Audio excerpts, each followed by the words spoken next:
گھر کی چھت پر ایک مٹی بھی بنی تھی جس کے ساتھ ایک بانس کی سیڑھی کھڑی تھی۔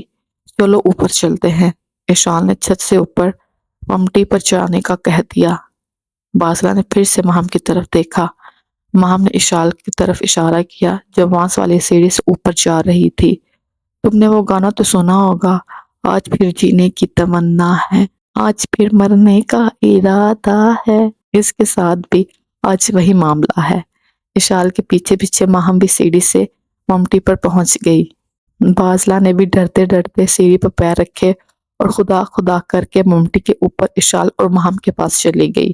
ہوا چل رہی تھی، دور سے گیہوں کے تھریشر کی آواز آ رہی تھی۔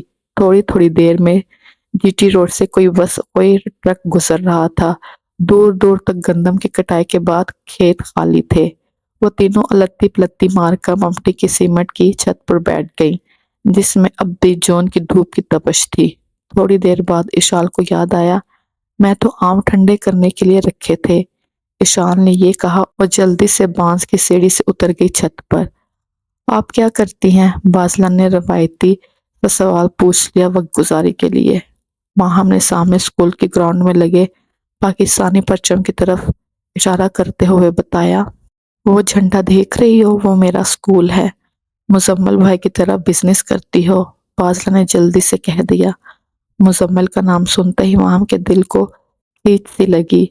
ماہم نے اپنی دلی کیفیت کو چھپاتے ہوئے کہا، نو پروفٹ نو لاس، ایسا ہے میرا بزنس۔ مطلب؟ باسلہ نے حیرانگی سے پوچھا۔ مطلب یہ جو لڑکیاں فیس دیتی ہیں اس سے سٹاف کی سیلری اور دوسرے خرچے نکل جاتے ہیں۔ ماہم کی بات سن کر باسلہ کو خوشی ہوئی تھی۔ اس نے خوشی سے پوچھا، سب لڑکیوں سے فیس نہیں لیتی ماہم آپی؟ بہت بڑی بات ہے۔ باسلہ، پاکستان میں لڑکیوں کو اس وجہ سے بھی تعلیم سے دور رکھا جاتا ہے کہ ان کی تعلیم پر خرچہ ہوگا۔ تعلیم تو شعور کے لیے حاصل کرنی چاہیے، نوکری حاصل کرنے کے لیے نہیں۔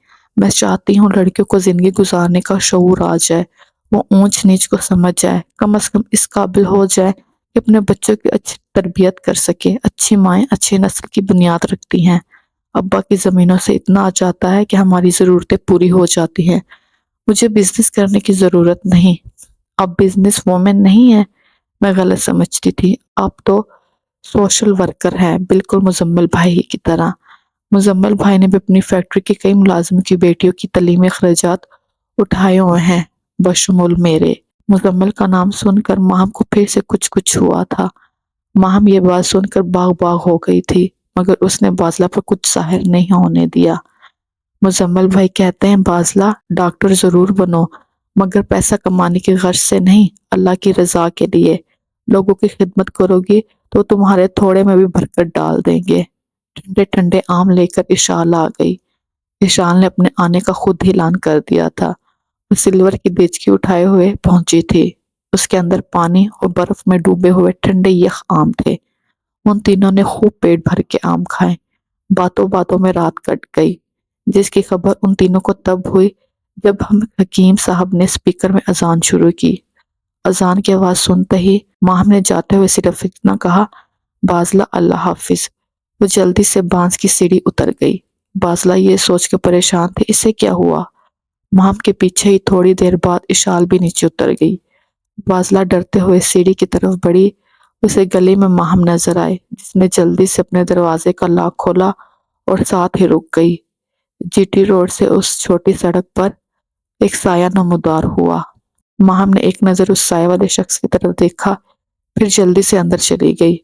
وہ سایہ چھوٹا ہوتے ہوئے ایک لڑکی کی شکل اختیار کر گیا۔ یہ کٹ کاٹ، یہ چال ڈھال، سب کچھ باسلہ کے دیکھے والے تھے۔ اس نے حیرت سے صرف اتنا کہا، مزمل بھائی یہاں اس وقت؟ باسلہ کا اس کے بعد سیڑھی سے ہٹ کر سارا دھیان مزمل کی طرف ہو گیا تھا۔ وہ بغیر خوف کے بانس کی سیڑھی اتری تھی۔ باسلہ نے پھر حیرت سے اپنے منہ میں کہا، مزمل بھائی۔ مزمل نے نماز سے فارغ ہونے کے بعد مسجد کی سیڑھیوں سے اترتے ہوئے ایک نظر ماہم کو دیکھا۔ آج ماہم کا چہرہ کھلا ہوا تھا، کھلے ہوئے سرخ گلاب کی طرح۔ مزمل کے دل کو راحت ہوئی تھی۔ وہ فیکٹری رکنے کی بجائے واپس لاہور چلا گیا۔ ممتاز بیگم دن چڑھنے ناشتے سے فارغ ہونے کے بعد مزمل کی فیکٹری کو دیکھنے گئی۔ اس کے بعد اپنی پوری ٹیم کے ساتھ لاہور کو روانہ ہو گئی۔ دونوں گھرانوں کے درمیان سالوں سے پڑی برف پگھل گئی۔ اب حکیم صاحب نے بھی ماڈل ٹاؤن آنا جانا شروع کر دیا تھا۔ اشال کے ضروری کاغذات تیار کروا کر حارث مانچسٹر واپس جا چکا تھا۔ بازلہ اور مومنہ دونوں کو فاطمہ جناح میڈیکل کالج میں داخلہ مل گیا تھا۔ ان دونوں میں گہری دوستی بھی ہو گئی تھی۔ شمال کی ملکول میں شادی کے بعد وہ شرافت کے ساتھ خوش و خرم زندگی گزار رہی تھی۔ ستارہ کی ماں بھی اپنی بیٹی کے لیے کسی اچھے رشتے کی تلاش میں تھی۔ چودھری شمون اپنے دوستوں کے ساتھ مل کر سنبل کو رم کرنے کے جتنوں میں لگا تھا۔ بینش اور واسط کے ہاں ایک خوبصورت بیٹے کی پیدائش ہوئی تھی۔ برسات آئی، طوفانی بارشیں ہوئیں، مزمل کی روٹین میں کوئی تبدیلی نہیں آئی۔ دسمبر سے دسمبر آن پہنچا۔ دیکھتے ہی دیکھتے ایک سال گزر گیا تھا۔ مزمل نماز پڑھ کر نکلتا، وہ دیکھتی اور مزمل گردن جھکا کر چلا جاتا۔ دونوں اطراف سے ایک بھی ناکا نہ تھا۔ ایک دن حسب معمول سب نمازیوں کے جانے کے بعد مزمل اٹھا۔ حکیم صاحب نے اسے روک لیا۔ بیگ صاحب بیٹھ جائیں۔ حکیم صاحب نے شفقت سے کہا، آج آپ کو کھڑکی بند ملے گی۔ مزمل نے نظریں اٹھا کر حکیم صاحب کی طرف دیکھا۔ اس کی نگاہوں میں کئی سوال تھے، مگر وہ خاموش رہا۔ اس نے دل میں سوچا، حکیم صاحب کو کس نے بتایا؟ بیگ صاحب، عشق اور مشق نہیں چھپتے۔ حکیم صاحب نے مزمل کے چہرے پر بکھری حیرت کو ختم کیا۔ حکیم صاحب تشویشی انداز میں بولے، ماہم بیٹی کا کل رات کو اپینڈکس کا آپریشن ہوا تھا، وہ اس وقت ہسپتال میں ہے۔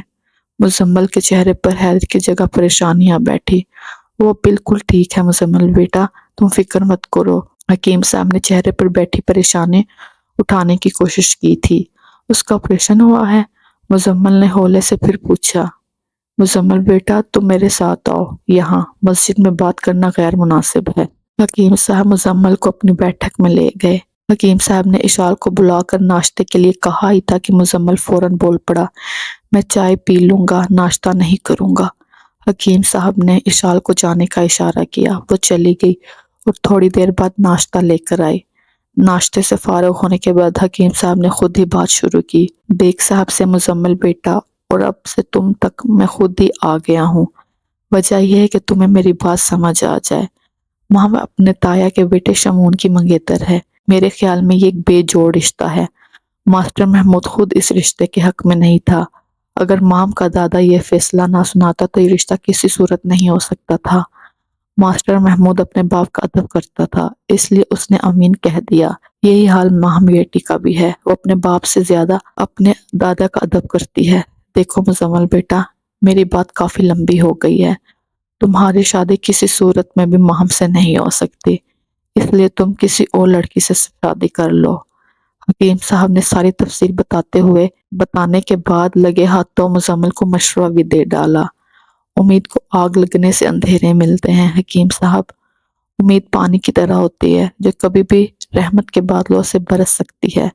میں آپ کی محبت، آپ کے خلوص کی قدر کرتا ہوں۔ میں یہ ساری باتیں باسط کی شادی کے دوسرے دن سے جانتا ہوں۔ آپ کو یاد ہوگا جس دن میں نے یہاں پہلی بار فجر کی نماز ادا کی، اسی دن سے۔ مزمل کی باتیں سننے کے بعد اس بار حکیم صاحب ششدر تھے۔ کچھ دیر تک حکیم صاحب خاموش رہے، پھر کہنے لگے، بیٹا، اگر میں تنگ نظر یا شدت پسند ہوتا تو شاید تمہاری عبادت کو ہی منافقت قرار دے دیتا۔ پھر پوچھتا، تم لاہور سے یہاں نماز پڑھنے آتے ہو یا اسے دیکھنے کے لیے؟ حکیم صاحب نے مزمل بیگ کے ماتھے کے اوپر پڑے محراب کو دیکھ کر سوال کیا۔ نماز تو میں فرض ہونے کے بعد سے پڑھ رہا ہوں۔ مجھ میں بے شمار برائیاں ہیں، مگر میں نے نماز کبھی نہیں چھوڑی۔ مزمل بات کرتے کرتے خاموش ہو گیا۔ حکیم صاحب کو ابھی تک اپنے سوال کا جواب نہیں ملا تھا۔ وہ مزمل سے جھکے ہوئے چہرے کو دیکھ رہے تھے۔ کچھ دیر دونوں طرف سے خاموشی رہی۔ مزمل جواب دینا چاہ رہا تھا، پھر اس نے ہمت کر کے کہہ ہی دیا، حکیم صاحب، آپ نے کافی مشکل سوال پوچھ لیا ہے۔ جب میں لاہور سے نکلتا ہوں تو میں نے نماز کے خیال سے ہی مسجد کی طرف جاتا ہوں۔ اللہ دلوں کے حال جانتا ہے۔ جب میں مسجد کی سیڑھیاں چڑھتا ہوں تو مجھے کبھی اس کا خیال نہیں آیا۔ ہاں، اترتے وقت میری نظر اٹھ جاتی ہے، جس پر میرا اختیار نہیں ہوتا۔ میں روز خود سے عہد کرتا ہوں اور روز ہی توڑ دیتا ہوں۔ میری نظر صرف چند سیکنڈ کے لیے اٹھتی ہے۔ آپ کو کیسے خبر ہو گئی؟ اور لوگوں کو بھی؟ مزمل کی حیرانگی بڑھ گئی تھی۔ حکیم صاحب نے اس کے ماضی اور حال سے بے خبر تھے۔ نہیں نہیں بیٹا، میرے علاوہ کسی کو خبر نہیں۔ چھوٹے قصبوں دیہاتوں میں نائی دائی اور حکیم سے کم ہی باتیں چھپتی ہیں۔ دیہاتوں میں لوگ اب بھی اکٹھے بیٹھتے ہیں، یہاں سب کو سب کی خبر ہوتی ہے۔ میری دکان پر سارا دن عورتیں ایک دوسرے کی چغلیاں کرتی ہیں، خبریں سناتی ہیں۔ لاکھ دفعہ منع کیا ہے مگر وہ سود۔ مزمل بیٹا، اچھی باتیں خوشبو کی طرح پھیلتی ہیں اور بری بدبو کی طرح۔ پھیلتی دونوں ہی ہیں بیٹا۔ بڑی بات کہنا آسان ہے، عمل کرنا مشکل ہے، بلکہ بہت ہی مشکل۔ کیا کہا تھا تم نے؟ امید پانی کی طرح ہوتی ہیں جو کبھی بھی رحمت کے بادلوں سے برس سکتی ہیں۔ تمہارے منہ سے بڑی بات سن کر اچھا لگا۔ اب میری بھی ایک بات یاد رکھو، آم اور عشق جل کر ہی پکتا ہے۔ حکیم صاحب نے تفصیل سے سمجھایا تھا، جو کہ مزمل کے مزاج کے برعکس تھا۔ اس نے کچھ خفگی سے کہا، حکیم صاحب، نہ تو میں آپ کا مرید ہوں اور نہ ہی مریض۔ میں تو بزنس مین ہوں، یہ عشق وشق پر میرا تو یقین نہیں ہے۔ میرے پیرنٹس بھی ایک دوسرے سے عشق کرتے تھے، میں ان دونوں کے عشق کی راکھ ہوں۔ امید کی بات کرتے ہوئے خود کو راکھ بھی کہتے ہو بیٹا؟ اگر کہنا ہی ہے تو راکھ کی بجائے خاک کہہ لو۔ راکھ میں مایوسی ہے اور خاک میں عاجزی۔ عشق عاجزی کے راستے کا ہی مسافر ہے۔ اس بار حکیم صاحب نے قدر سے سمجھایا۔ حکیم صاحب کی نرمی اور اچھے اخلاق سے مزمل پر گہرا اثر چھوڑا تھا۔ حکیم صاحب، پتہ نہیں کیوں دادوں کے بعد میرا دل چاہ رہا ہے کہ آپ سے سب کچھ کہہ دوں جو میرے دل میں ہے۔ مزمل کو کچھ اپنائیت کا احساس ہوا تھا۔ حکیم صاحب کے چہرے پر مسکراہٹ مڑ آئی۔ تم کہہ سکتے ہو، میں تمہارا اپنا ہوں، کوئی غیر نہیں، اس لیے میں نے تمہیں بیگ صاحب کے بجائے بیٹا کہا ہے۔ تم سب کچھ کہہ دو، میں سن رہا ہوں۔ مجھے نفرت ہے، شدید نفرت اپنے پیرنٹس سے۔ وہ دونوں اپنی اپنی زندگیوں میں خوش ہیں۔ اگر میری دادی نہ ہوتی۔ مزمل کی آنکھیں سرخ ہو گئیں اور اس کی رگیں تن گئیں۔ ان کے ہونے نہ ہونے سے نو پروفٹ نو لاس۔ حکیم صاحب نے مزمل کو ایک گلاس پانی دیا۔ یہ پی لو مزمل بیٹا۔ مزمل نے گھٹاگھٹ سارا پانی پی لیا۔ اتنے سیلفش تھے دونوں۔ مزمل بیٹا، تم واقعی اچھے بزنس مین ہو۔ رشتے فائدے اور نقصان سے ماورا ہوتے ہیں۔ تم رشتوں کو بھی فائدے اور نقصان کی طرح دیکھ رہے ہو۔ ماہم کی سوچ تم سے مختلف ہے۔ کل دوپہر کو مریم بہن آئی تھی میرے پاس۔ ماہم کے پیٹ میں درد تھا۔ میں گھر چلا گیا۔ میں نے مریم بہن سے کہا، آپ نیم گرم پانی لے کر آئیں۔ وہ پانی لینے چلی گئی۔ میں نے ماہم سے پوچھا، بیٹی، کہوں تو میں تمہارے تایا سے بات کروں کہ وہ شمون کی دوسری جگہ شادی کر دے اور تمہاری اس لڑکے سے؟ میری بات سن کر ماہم کے ماتھے پر پسینہ آ گیا تھا۔ وہ گردن جھکائے خاموش بیٹھی تھی۔ میری بچی، میں تمہاری شرافت اور پاک دامنی کی گواہی دیتا ہوں تمہارے ہی سامنے۔ ماہم بیٹی، جو بھی تمہارے دل میں ہے صاف صاف کہہ دو، میں تمہارا ساتھ دوں گا۔ حکیم چچا، محبت کی چھری سے عشق کا گلا نہیں کاٹا جا سکتا۔ پتہ نہیں یہ کیا ہے، مجھے اسے دیکھنا اچھا لگتا ہے، مجھے اس کا انتظار بھی رہتا ہے۔ جب وہ مسجد میں داخل ہوتا ہے میں تب بھی اسے دیکھ رہی ہوتی ہوں، مگر اس نے کبھی نظر نہیں اٹھائی۔ میں کھڑکی میں کھڑے رہ کر نماز ختم ہونے کا انتظار کرتی رہتی ہوں۔ جب وہ باہر آتا ہے صرف ایک نظر وہ مجھے دیکھتا ہے، اس کے بعد نظریں جھکا کر چلا جاتا ہے۔ میں نے خود ہی اپنے اس بے وقوفی کو محبت کا نام دے دیا ہے۔ بھائی صاحب، یہ لیں نیم گرم پانی۔ وہ اپنی اماں کی آواز پر خاموش ہو گئی تھی۔ میں آپ کے لیے چائے لے کر آتی ہوں، مریم بہن نے جاتے ہوئے کہا تھا۔ ماہم گردن جھکائی بیٹھی رہی۔ ماں بیٹی، تم مجھے اپنا باپ سمجھ کر بات کر سکتی ہو۔ حکیم چچا، میں آپ کو ابو کی جگہ ہی سمجھتی ہوں، اس لیے وہ بات کہہ رہی ہیں جو میں نے امی سے بھی نہیں کی۔ مجھے مزمل سے محبت ہے، مگر اپنے ماں باپ سے عشق ہے۔ سب سے بڑے عاشق تو ماں باپ ہی ہوتے ہیں، جو اپنی اولاد کی خاطر ہنستے مسکراتے ساری تکالیف سہ جاتے ہیں۔ والدین سے بڑا عاشق تو کوئی ہو ہی نہیں سکتا۔ ماہم بیٹی، یہ عشق ہے کیا؟ میں ماہم کو سمجھانا چاہتا تھا۔ حکیم چچا، عشق کے بارے میں کیا کہہ سکتی ہوں؟ میری رائے ہے عشق صرف ماں باپ کرتے ہیں اپنے بچوں سے۔ اللہ میاں جب اولاد کی نعمت دیتا ہے تو ساتھ ہی والدین کے سینوں میں عشق کا نزول بھی ہو جاتا ہے۔ عشق عطائی ہے اور محبت حکیمی۔ اللہ میاں والدین کو اولاد سے محبت کا حکم نہیں دیتا، کیونکہ وہ تو عطا کر چکا ہوتا ہے۔ ہاں، اولاد کو محبت کا حکم ضرور دیتا ہے، جو حکم ماننے والوں میں سے ہے۔ ماں بیٹی ایسے والدین بھی ہیں جو اپنے بچوں سے عشق نہیں کرتے۔ حکیم چچا: میں نے تو آج تک ایسے والدین نہیں دیکھے۔ ماں بیٹی: تمہارے نہ دکھنے سے حقیقت تو نہیں بدل سکتی۔ ایسے والدین بھی ہیں، ان میں سے چند ایک کو میں جانتا ہوں۔ بھائی صاحب آپ کی چائے۔ مریم بہن نے چائے میرے سامنے رکھتے ہوئے کہا۔ بھائی صاحب آپ کی پھکی نے تو کمال کر دیا، ماہم تو بالکل ٹھیک ہو گئی ہے۔ مریم بہن یہ پیٹ کا درد نہیں ہے، مجھے لگتا ہے اپینڈس کا درد ہے، آپ اسے ہسپتال لے جائیں۔ میں مومنہ کو ابھی کہتی ہوں اپنے تایا جی کو فون کر دے کہ شمون کو بھیج دے۔ مریم بہن یہ کہتے ہوئے کمرے سے نکل گئی تھی۔ کیا واقعی سچ ہے ایسے ماں باپ ہوتے ہیں جو اپنی اولاد سے عشق نہیں کرتے؟ ماں بیٹی عشق کہہ لو یا پھر محبت، والدین کے دلوں میں اولاد کی محبت اللہ تعالیٰ ہی ڈالتا ہے۔ یہ صحیح کہا تم نے، اس میں انسان کا کیا کمال ہے، یہ تو میرے مولا کی دین ہے۔ ہاں، اگر اولاد اپنے ماں باپ سے تمہارے جیسے محبت کرے یہ بڑی نعمت، یہ بڑی بات ہے۔ اس کے بغیر محبت اور ادب، پھر بھی ایسے والدین ہوتے ہیں۔ ماں حیرت سے بولی۔ ہاں، کچھ بخت اس جذبے سے زیادہ اپنی خواہشات کو اہمیت دیتے ہیں، اولاد کو چھوڑ کر اپنی خواہشوں، حسرتوں اور حرصوں کی تلاش میں نکل جاتے ہیں۔ حکیم چچا آپ جانتے ہیں ایسے والدین کو جنہوں نے اپنی اولاد کو چھوڑ کر اپنی حسرتیں، خواہشیں پوری کی ہوں؟ ماں نے مجھ سے عجیب حیرت سے پوچھا تھا۔ ہاں جانتا ہوں ماں بیٹی، تمہارا باپ بہت اچھا بندہ تھا، ساری دنیا اس جیسی نہیں ہے۔